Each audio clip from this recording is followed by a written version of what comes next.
श्रीराम जय राम जय जय राम।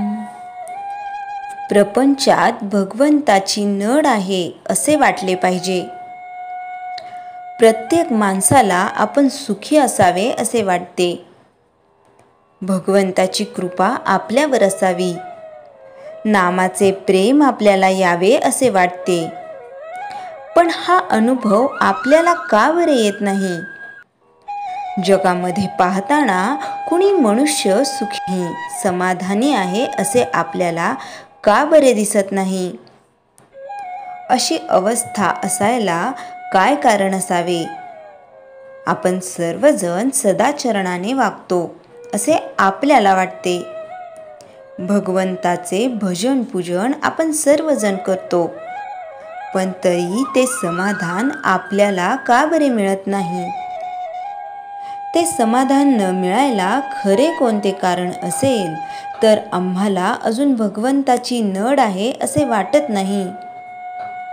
भगवंत नसेल तर माझे चालणार नाही, माझ्या समाधानाला त्याची अत्यंत गरज आहे असे आपल्याला मनापासून वाटतच नाही। प्रपंचात पैसा अडका असावा, बायको मुले असावीत, शेतीवाडी नोकरी धंदा इतर वैभव असावे आणि त्याचबरोबर भगवंतही असावा असे आपल्याला वाटते। प्रपंचाची स्थिती कशीही असो, मला भगवंत हवाच असे आम्हाला तळमळीने मनापासून वाटत नाही। आज प्रपंचात आम्हाला समाधान मिळेल या आशेने आम्ही प्रपंच करतो, पण इतका प्रपंच करूनही आम्हाला समाधान किती मिळाले याचा तुम्ही विचार करा। अगदी दूर एका डोंगरावर जाऊन बसा आणि लहानपणापासून आत्तापर्यंत केलेल्या खटाटोपात समाधान किती मिळाले याचा आढावा घ्या आणि निश्चयाने ठरवा की प्रपंचात मला किती सुख मिळाले।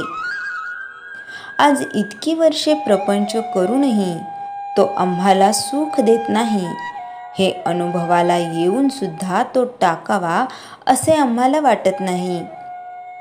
प्रपंचात आम्हाला सुख मिळेल ही आमची कल्पनाच नाहीशी व्हायला पाहिजे।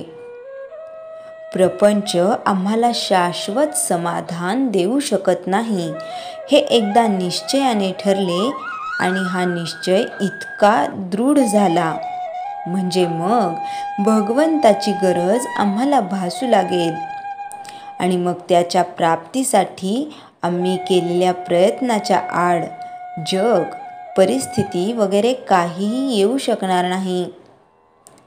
भगवंत मला पाहिजेच हे विचाराने ठरल्यावर त्याचे प्रेम आम्हाला यावे असे आपल्याला वाटू लागेल आणि त्याचीच आपल्याला आज खरी गरज आहे। हे भगवंताचे प्रेम कशाने बरे निर्माण करता येईल? भगवंताचे प्रेम यायला एकंदर 3 मार्ग आहेत। पहिला मार्ग म्हणजे संतांची संगती करणे, दुसरा मार्ग म्हणजे सद्विचाराची जोपासना करणे आणि तिसरा मार्ग म्हणजे अखंड नामस्मरण करणे। त्यापैकी ज्याला जो जुळेल तो त्याने करावा। श्रीराम जय राम जय जय राम। चैतन्यवाणी भगवंत हवासा वाटणे यामध्ये सर्व मर्म आहे। श्रीराम जय राम जय जय राम। जयाच्या जनी जन्मनामार्थ झाला, जयाने सदा वासनामात केला, जयाच्या मुखी सर्वदा नाम कीर्ती, नमस्कार तया ब्रह्मचैतन्य मूर्ती। श्रीराम जय राम जय जय राम।